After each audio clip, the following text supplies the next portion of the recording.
So you probably clicked this video because you want to do more with your time, but you're probably a bit of a serial procrastinator like me. As the great wise philosopher Molly May once said, we all have the same 24 hours in the day.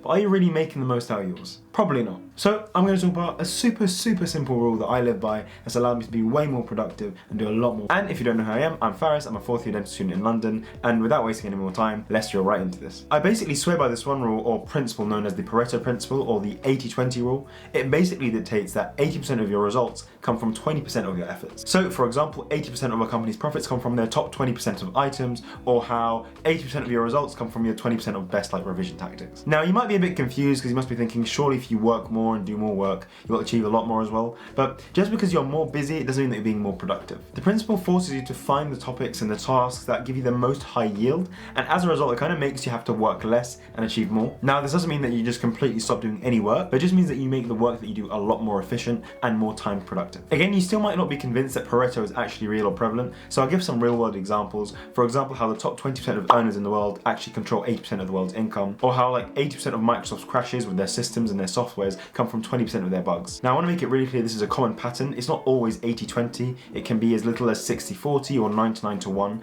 but it just shows you how there can be a little changes you can make to really optimize your tasks. So how can you actually use it to be way more productive?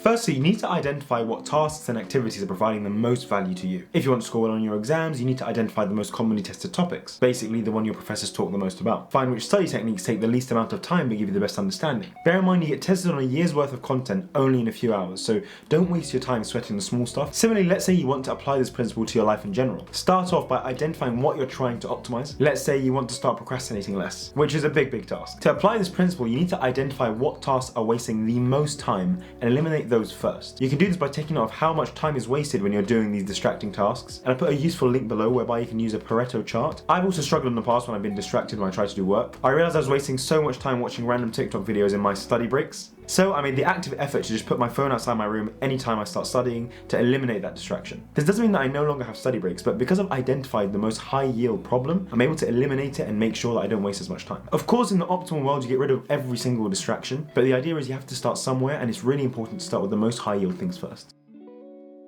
Now, as I've mentioned before, 80% of your results come from 20% of your efforts. Now, I'm not advocating that you simply study less or work less hard, but rather identify how you can be way more efficient. A busy person will prioritize doing lots of tasks because they think if they do more, they're going to achieve more. They appreciate quantity over quality. A productive person will identify the most high yield tasks and focus on them independently. In doing so, every hour they spend will be attributed to tasks that are most high yield. Now, I've been using this word high yield a lot. What do I mean by that? It basically means identifying tasks that are going to allow you to reach your goal faster. There's a lot of really menial tasks that you can get done throughout the day, like checking your emails, phone calls, etc. There's no point really doing these throughout the day because they just waste time. So one way you can proactively reduce the potential of you being busy and ensure that you're being more productive is by using to-do lists. Now, I definitely swear by these. I use them all the time. They're really useful. In them, you should write all the tasks that you want to get done for the day. Then, using the Pareto Principle, you should start your day off doing the most important tasks first, and find a way to batch your small menial tasks together near the end of the day. You'll soon realize that really important email that you really need to send can wait a few hours, and in turn, you'll gain a lot more time to do the more important tasks throughout the day. This kind of leads into this concept of time batching, which you can look into if you're interested.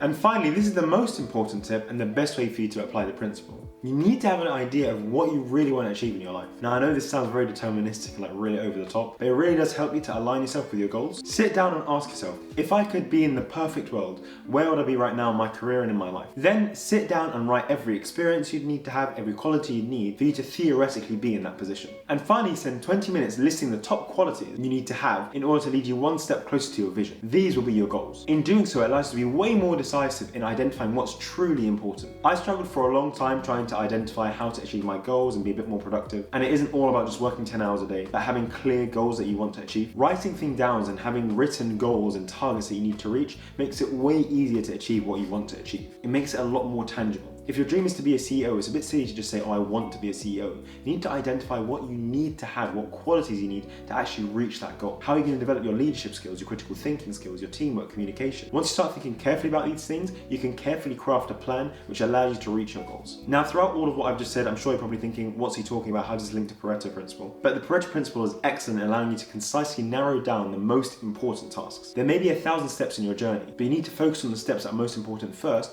in order for you to get a greater understanding of where you want to be. You need to remember it will take time for you to develop in your industry or any of the goals that you want to achieve. But if you eliminate these actions and tasks that are not the most high yield, you'll very quickly see how you can improve and start achieving the things that you didn't think you can achieve. It's shocking how much more you can do if you hyper-focus on those top 20% of things instead of trying to do everything at once. Again, I'll leave a very interesting link down below in the description whereby you can access a Pareto chart. It's made by the NHS and it allows you to really optimize your time. And whilst you're still here, I want you to answer this question in the comments. Where do you want to be in 5 years' time? If you enjoyed this video, please make sure you like, comment, subscribe, and smash the notification bell. If you want to see more content like this, check out this playlist over here. And if you want to see an interesting video, check out a video over here. Thanks for watching.